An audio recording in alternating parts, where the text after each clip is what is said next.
I'm really excited to have this lady on the show. I've been trying to get her on for probably about 8 months. We've had a bunch of almost near hits, but finally we're getting it done today because she's got a big TV show coming out that we'll talk about. You know who she is, but what you might not know is like in 1992, I'm reading about her. She goes out to Hollywood to be an actress. She ends up being Paris Hilton's nanny for a while. And then she starts into all these different ventures, which were really interesting for me to learn about her. Stuff like she had her own baking business. She had an event business. She had a scarf business. Some of them did pretty well. Some of them didn't do so well. And she keeps trying these different businesses. And then she hits. She does The Apprentice, almost wins The Apprentice. Then she gets The Real Housewives of New York. And then I'm fast forwarding Skinny Girl Margarita. And bam, here we are. She's like an entrepreneurial guru. And I'm really interested in picking her brain. And my audience is excited that you're here today as well. She's got a book out called Business is Personal, which we're going to talk about. New show with Kevin O'Leary on CNBC, which comes out Wednesdays at 10 p.m. called Money Court. Bethany Frankel, good to finally have you here. Thank you so much for having me. Yeah, I love the show, by the way. I watched the preview show that y'all sent me, and it's really good. It's not easy to match O'Leary's intensity level, but somehow in the show, I think that the combination of the two of you, it's like really kind of gripping debate television, watching the two of you going back and forth. What's it like working with him? I'm curious. It's the biggest surprise of my career, to be honest with you, is the way that he and I play tennis and hit the ball back to each other and elevate each other's game.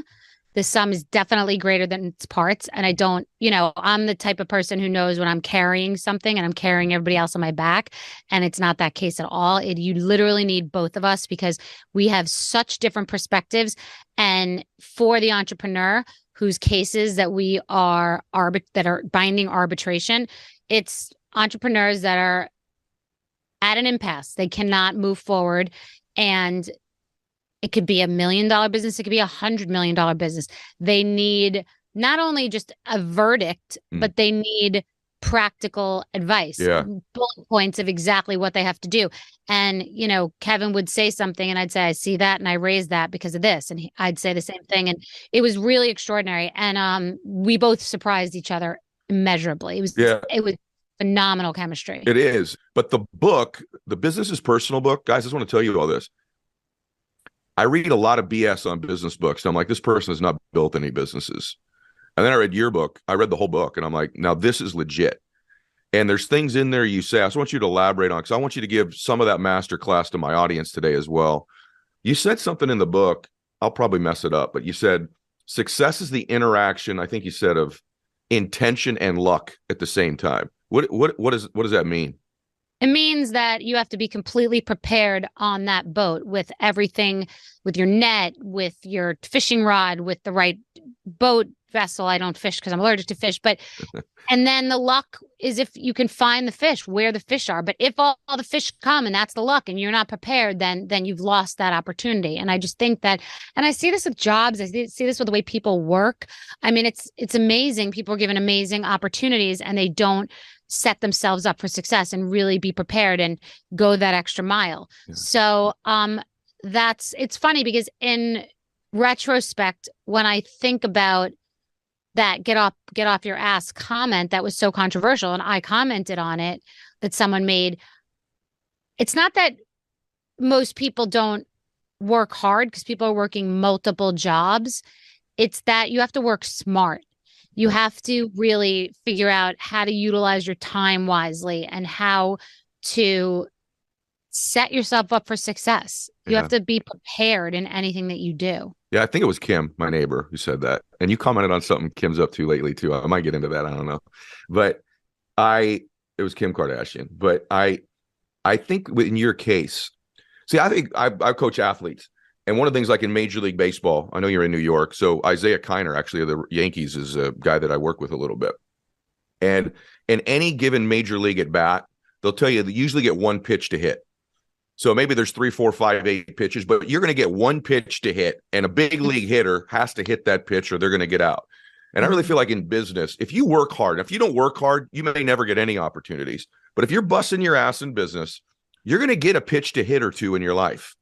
And that's really what you mean here. When those opportunities arise, you better be ready. That's the separator, right? Like You get that one pitch to hit. If you're not prepped, you're screwed. And I think so many people don't put in the work. For you, I want to go to the skinny girl margarita deal. Yes, what you said, yes. But if you're over, like, not to be too intense about it, meaning, surfers too. You brought up the baseball, we're doing another metaphor. You got to watch the ocean. You know that you're getting like banged up, you're getting hit, you're in the rip, you're in that impact zone. And sometimes you could just step off, stand at the beach, wait till you're not going to be in that. Sometimes people just want to get in there right now. Then they got to get beaten up, get into the impact zone, then get out there. Then you're not going to get that many, but you got to be, if you get one, you better get them all. Like, that's when the set comes.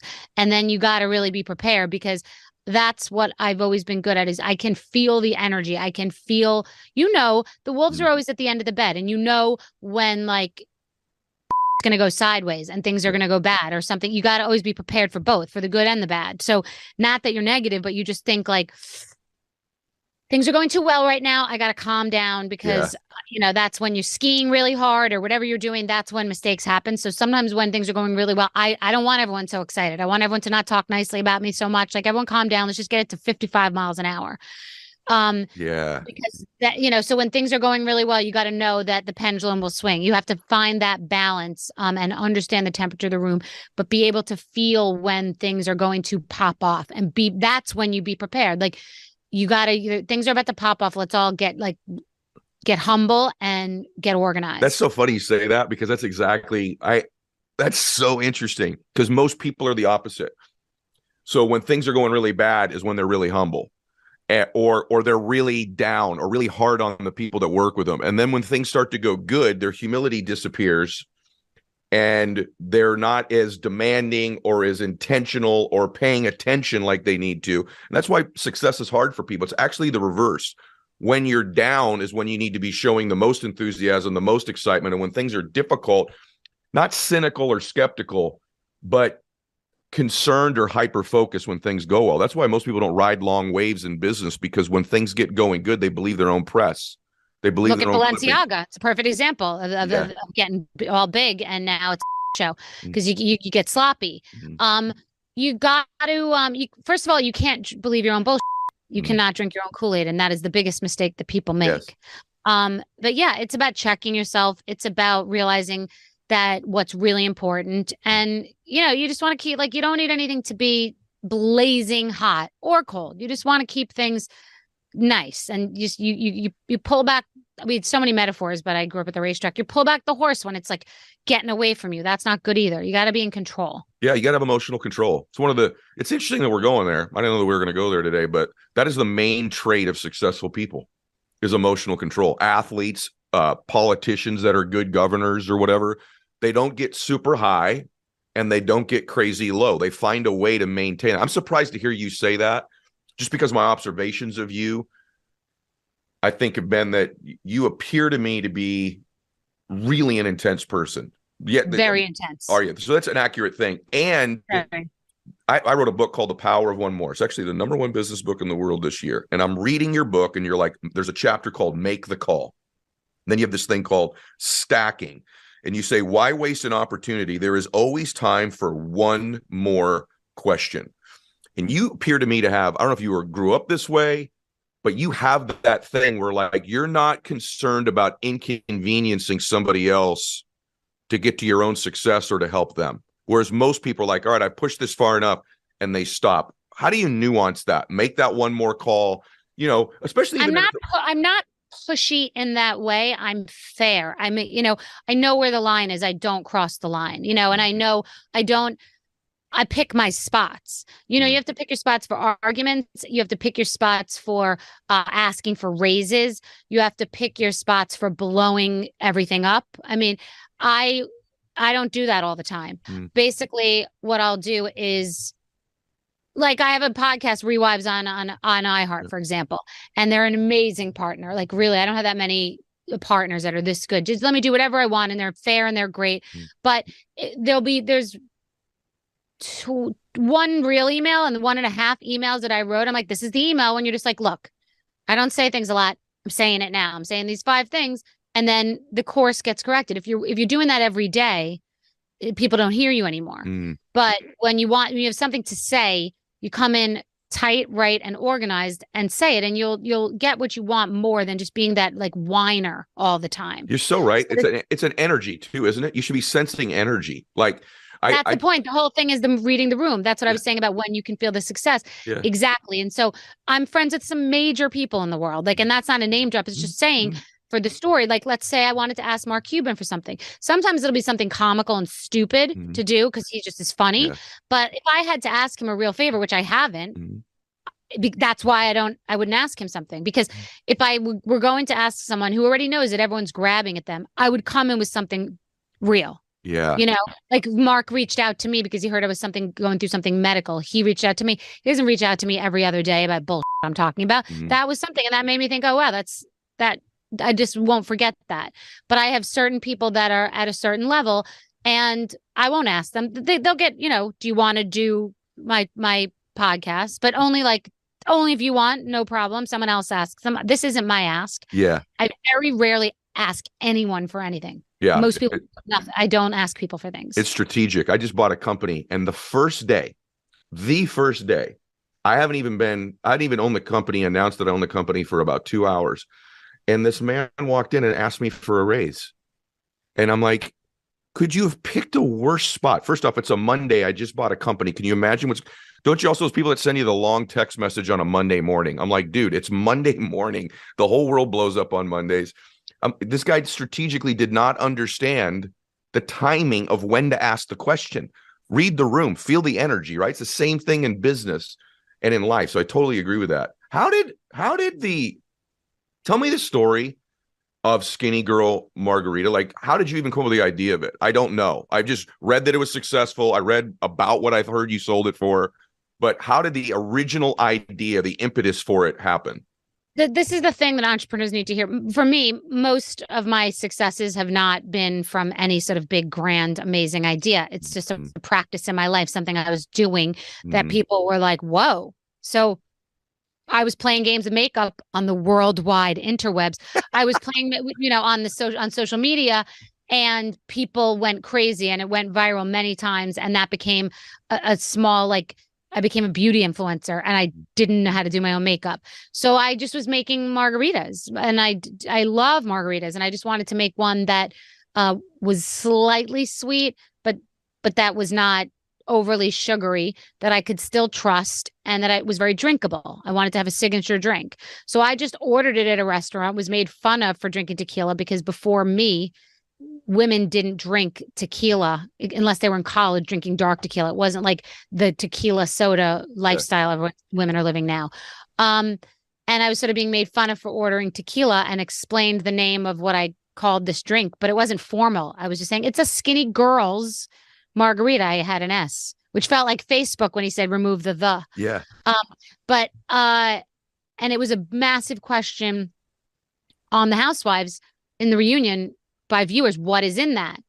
And that's the point. Yeah. That's the literal example of the interaction between luck and hard work or being prepared, because Sarah Jessica Parker knew everybody was talking about the Cosmopolitan on Sex and the City. She could have done SJP Cosmo. Wow, she that was jumping off the page to us, or and she later did shoes, which was very on brand. But for some reason, I would walk up to bartenders and I would order it by ingredients, and they'd say, everyone's ordering this thing now. And I thought to myself, how do I get in there? And everybody said no. Every major liquor company said no. I ended up finding a partner. I did it myself, and then the major liquor companies came to buy it. So that is a perfect example of pushing, keep going. Did it happen without your brand, though? What brand? You, Bethany's brand, her social media. I was nothing. There was no social media back then. It was just Twitter. And did it happen without the Bravo? Yeah. Yes, but much more slowly. Now with social media the way it is now, maybe. Back then when I started the Housewives, there was no Twitter. Back in my day, there was no Twitter. I was in that day. I know that day. Yeah, there was no Twitter when we started. So later Twitter was there, and I was one of the first ones. I was the first one on it from that genre. But No, many things had to happen to make that escalate. The television show popped that off for sure. But the television show didn't do anything. They don't want to cover that. I was jamming it through by being entertaining Yeah. with my content and making sure that that content was entertaining too. Self-deprecating about the logo, being honest. I mean, there are many things that contributed to that. What about someone listening to this and so they're not on the Real Housewives, but now social media is an individual's reality show if they choose it to be. And for me, I was a successful entrepreneur way before social media, but I feel like business lately is no longer who you know, but it's more who knows you. A lot of it is who knows you.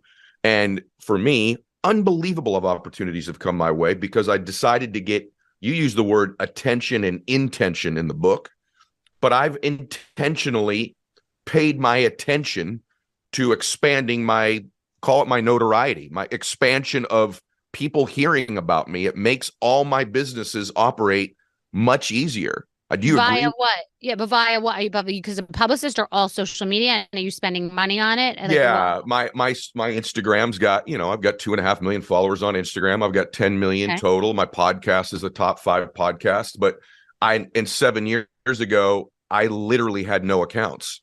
I didn't. Wow, that's no. crazy. And so did you spend a lot of money on that or not as much as No, none? Like I had, my son was my guy, but but what I did is I think there's a few ways to get big on social. One's to be entertaining and another way is to be valuable. And yes.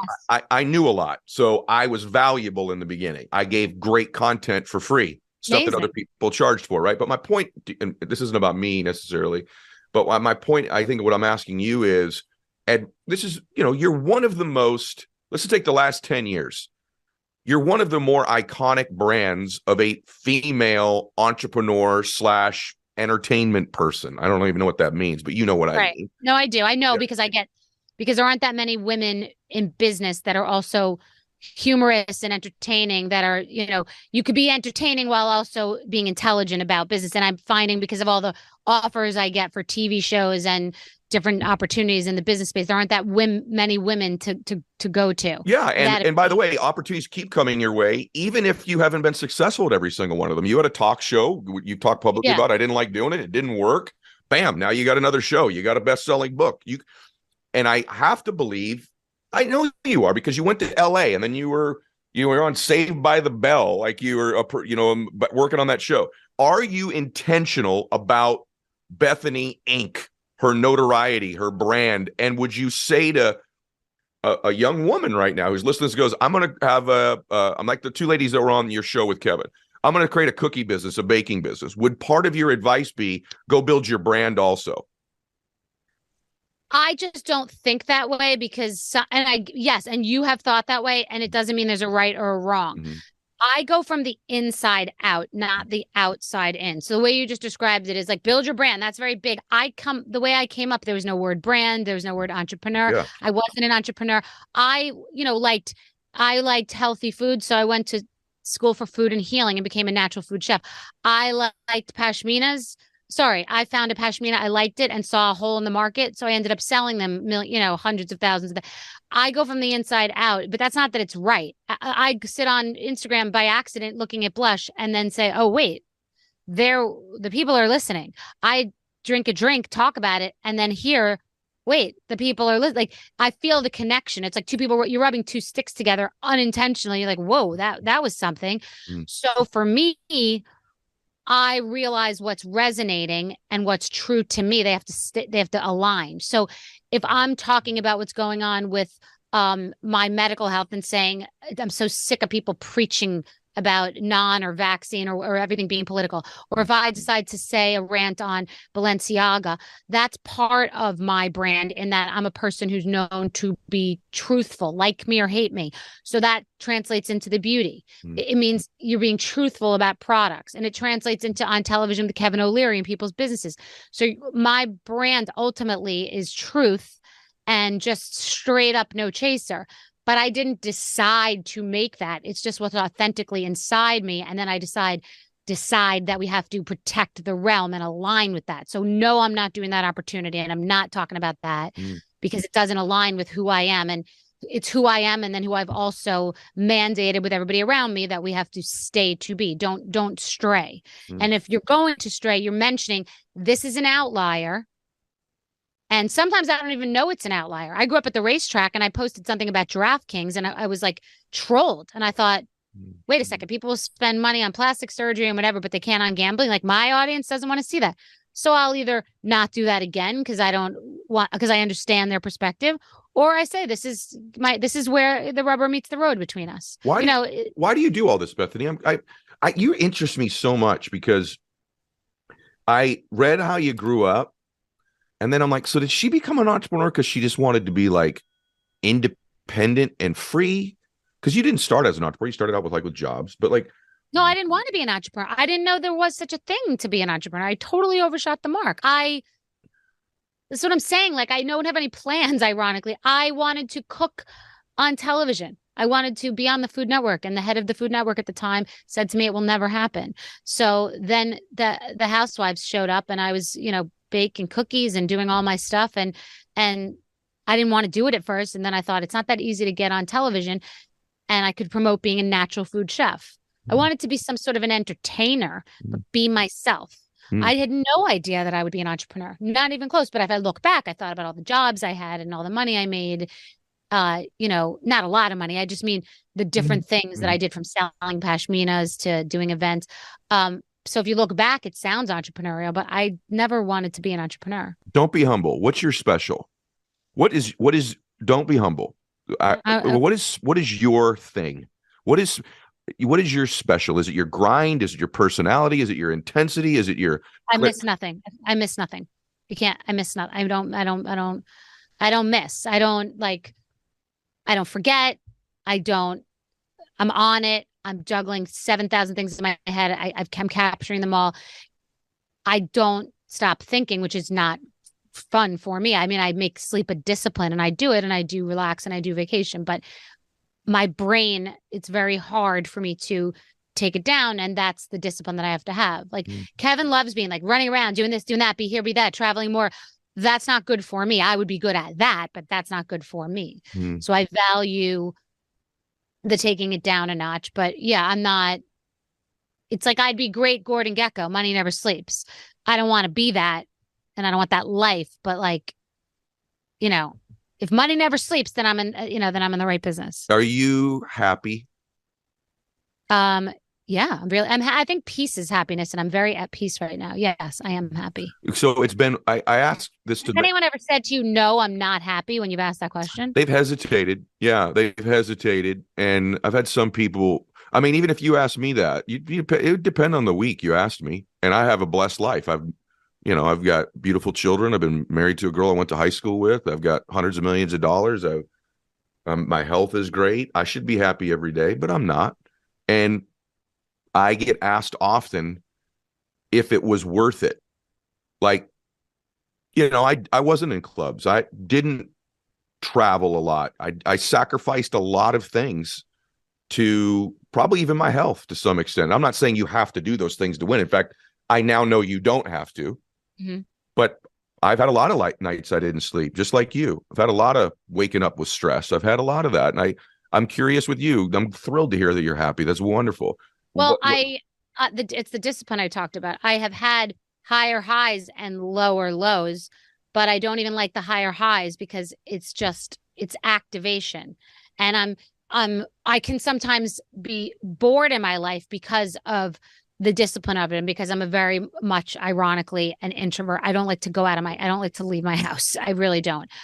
Unless have to be somewhere. I don't just go out to lunch or just walk around dressed up in the day. It's just not who I am. So for me, happiness is that balance and that peace, and that not the drastic highs and the lows, which I'm used to from growing up in a very crazy household and life. So that is the whole thing I was saying with the discipline about the sleep and the peace and the health and the, of course, let's go there. Let's go on that trip. It sounds great. Let's book that trip. And then you get there and then you've done 3 trips and you're exhausted and you're stripped. I'm trying to avoid that overall in my whole life, the roller coaster. Do you have a ton of confidence? And if you do, how'd you build it? I do have a ton of confidence. Yeah, I But see it's that. not arrogance. They're not the same. I'm Mhm. not arrogant. I'm confident. And I don't know.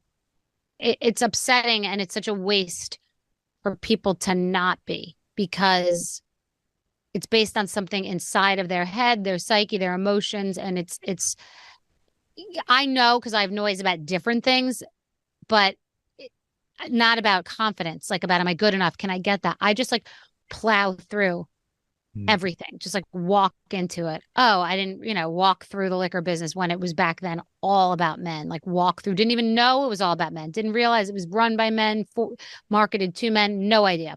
Boom. Mhm. Um, Podcast space, never listened to a podcast in my life. To this day, walk in, put the microphone on. I think, I'll be decent at this. Yeah. Boom, 3 podcasts. I just walk through. If you think, when you stop and you hesitate, that's a lack of confidence and that will get you stuck. What's going to happen? I say to my daughter, she wanted to meet friends this summer and, she doesn't go to camp. And there was a girl on the beach and I was frustrated that she wouldn't walk up to her. And I said, listen, let's just play this thing out. Mhm. Because she said, I want to go to the beach and meet a friend. I said, you walk up. She says, you're disgusting. I never want to see you again. I don't want you to ever come up to me. I hope I never run into you again. She says that. You didn't know her. You lost nothing. You never see her again. You don't know who, like, there's nothing. You don't walk up, but what happens if she wants to be your best friend? And she's the best friend for the rest of your life. You didn't walk up to her. Definitely nothing's going to happen if you just sit and don't walk up to her. See, I love that. You have this thing.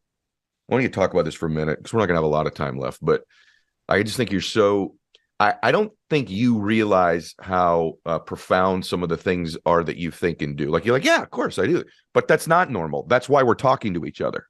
Right. And I don't think that, I love when people that have great things about them kind of aren't aware of it. And I think most times when you're really great at something, you're like, it's no big deal because it's something you already own.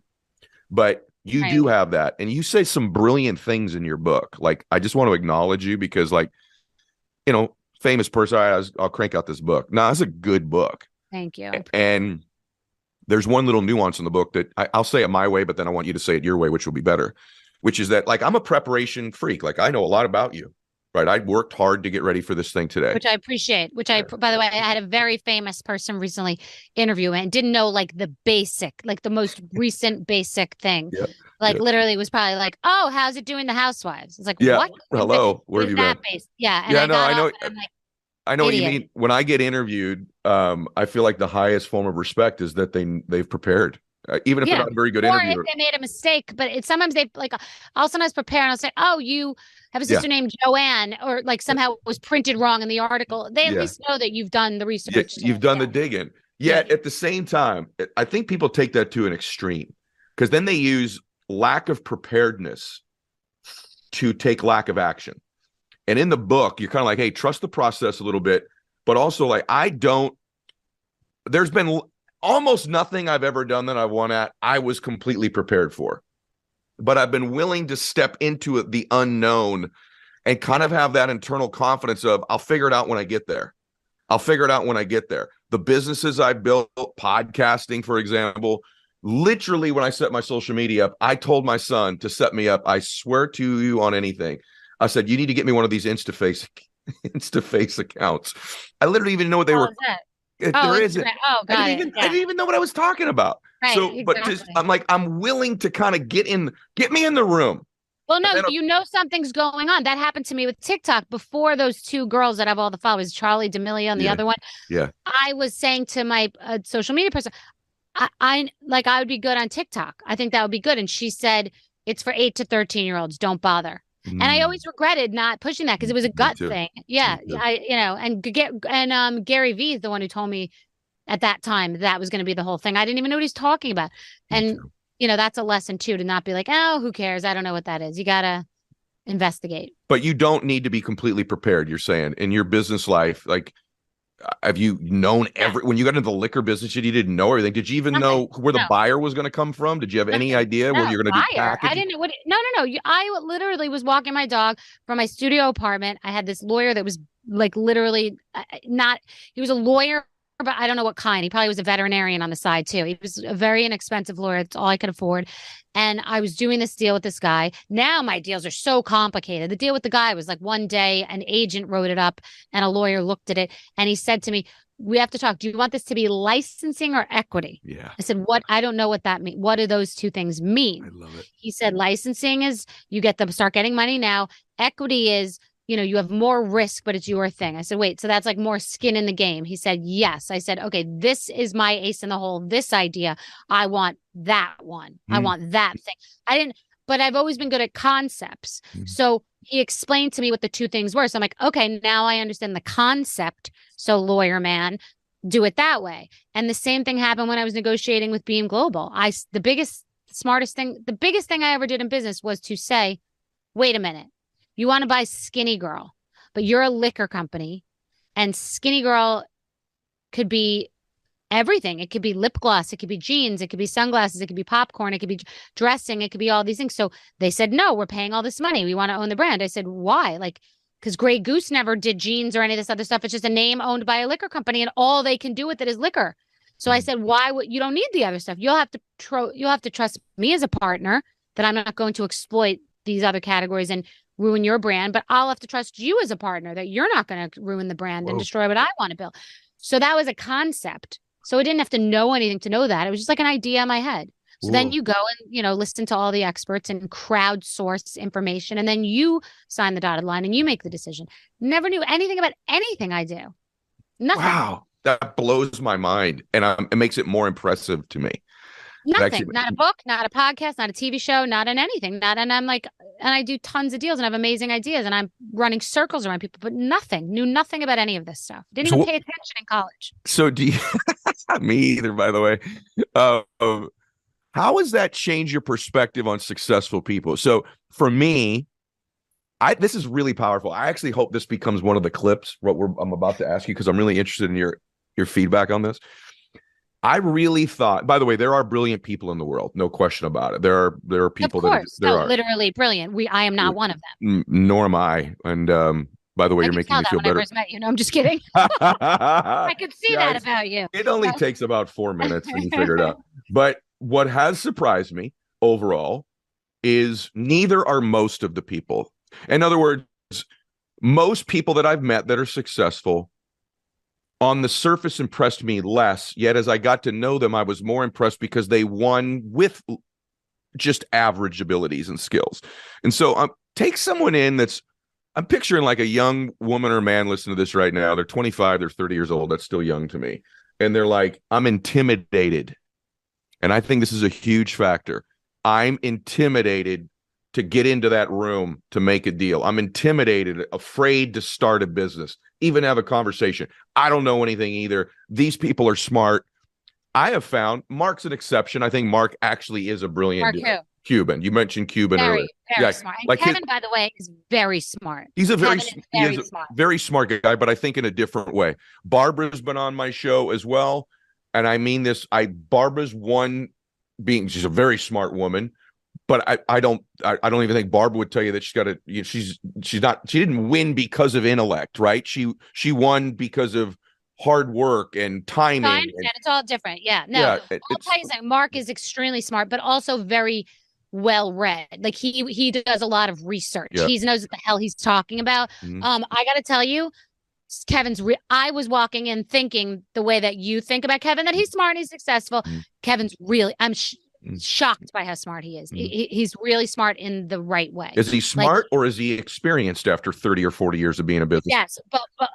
But I think Mark's a little of that. But yes, it's a different story. But yeah, but the way that someone's mind. Listen, Kevin's no spring chicken. Mm-hmm. He's there. It's not the same as Shark Tank. This show is us in there, 10 hours, brains fried, and him just. Yeah, it's being on. It's not just experience. It's being on and quick. Kevin is like that. Mark is like that. I am like that. I can't name 5 other people like that. Okay, but I do. And I think what you just said is really important. I think I've never said this out loud in my life. I think one of the successful traits in people is their ability at some point to process information and make decisions more quickly.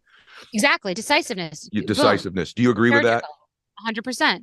But I'm not decisive about.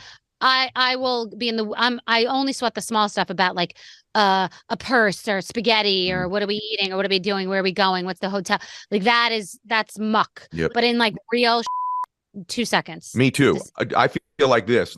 I actually think take an NFL quarterback. Like what makes them right. better? Their ability to process information faster and call a shot. Because they're playing chess and checkers at the same exact Yeah, time. and I think that's business. I actually think that's life. Like, and I also tell me if you agree with this. I'm okay if I didn't even make the right decision because I'm just going to execute my plan, whatever it is, even if it's a flawed plan, so aggressively.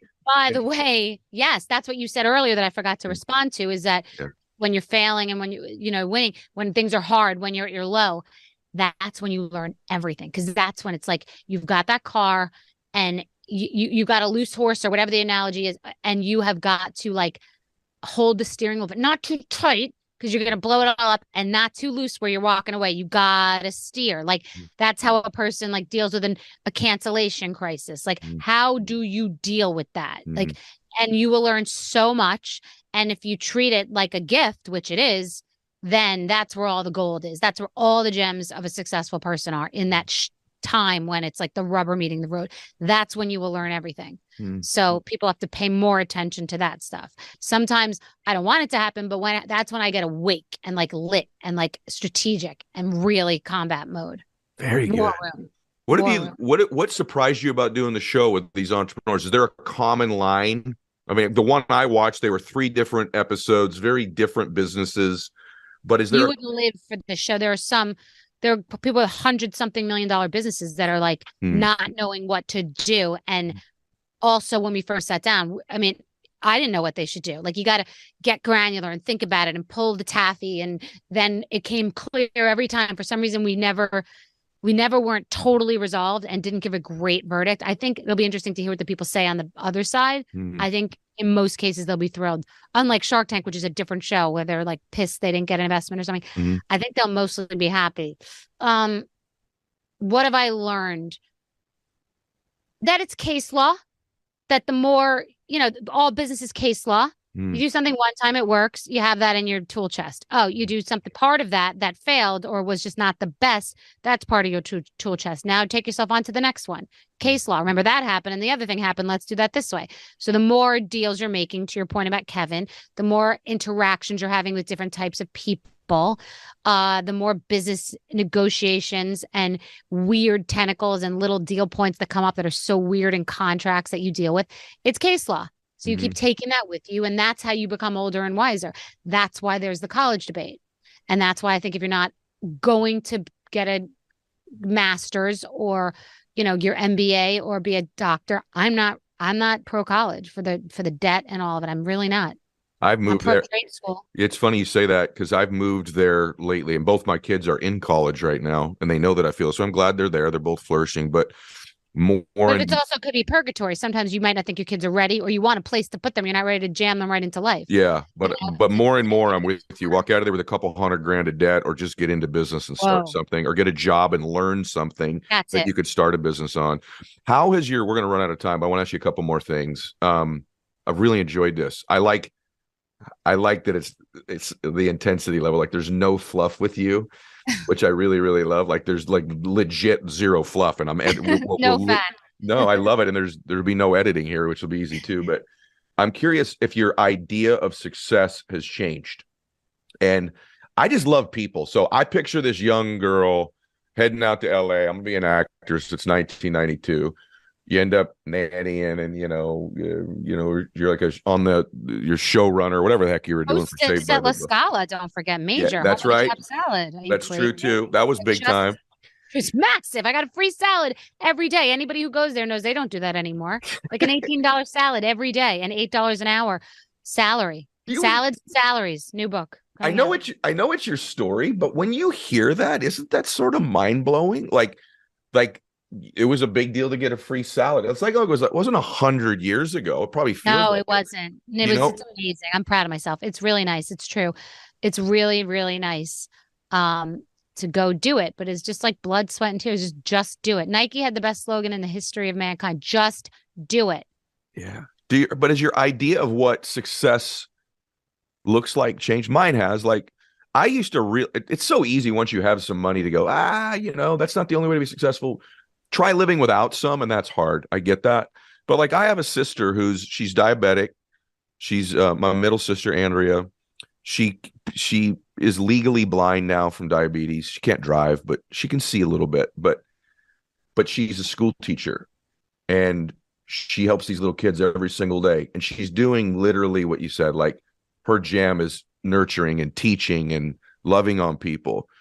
I feel like she's more successful than I am. My idea of to me, success has become whatever your vision is for your life, you become it, whatever it is. And to me, that's success. Your blueprint for your life, and you end up building a life that matches it. To me, that's success, regardless of what it is. Yeah, but yes, but you may write those things down, and then when you realize them, they may not be exactly what you thought they were. So you have to get more specific. So it could be fame, money, family, right? But then if you get more specific, so for me, I only do things that I want to do, that I love to do, that I'm inspired by doing. And I have to be very strict because people are pulling me in every different direction, because I can do anything that I want in business or entertainment. And I really can pretty much. There's nothing I can't do. There's nobody I can't get on the phone.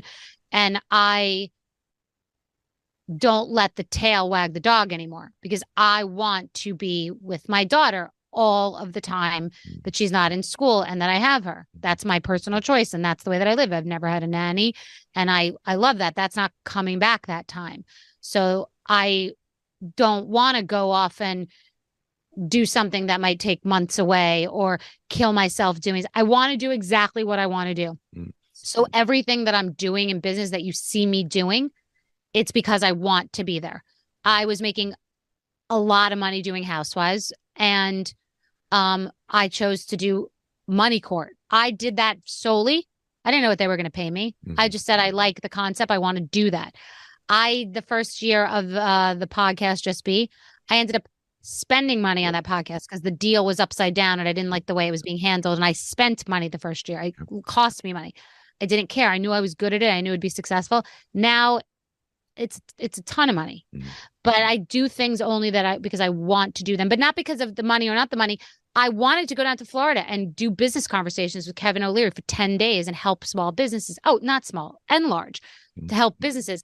I wanted to sit down and talk and reflect about the Housewives and talk to amazing, interesting people on my podcast. I just want to do it. So I'm doing it. I want to around and talk about eyeshadow on Instagram. And so I became successful at it. So I just do exactly what I want to do. But do you think, to give advice to somebody who's up and coming, they probably need to do some things they don't want to do to get where they need to get? Do you agree with that? 100%. But that's the point. I am the least social person. I used to go to anything that came in an envelope because that would be currency, to go there and connect and give my card and get on, try to be a chef or try to sell my healthy cookies or try to whatever. I hustled so crazy. You have no idea. I hate going out of my house.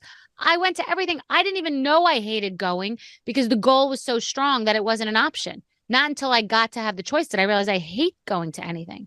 Like, you don't understand. I didn't go to Ascot in London when the horse named Frankel, named after my father, won 14 out of 14 its final race, won at Ascot, and the Queen was there. I didn't go. They invited me to go. I didn't go to the Super Bowl when my fiance's parents' best friend, Robert Kraft, won.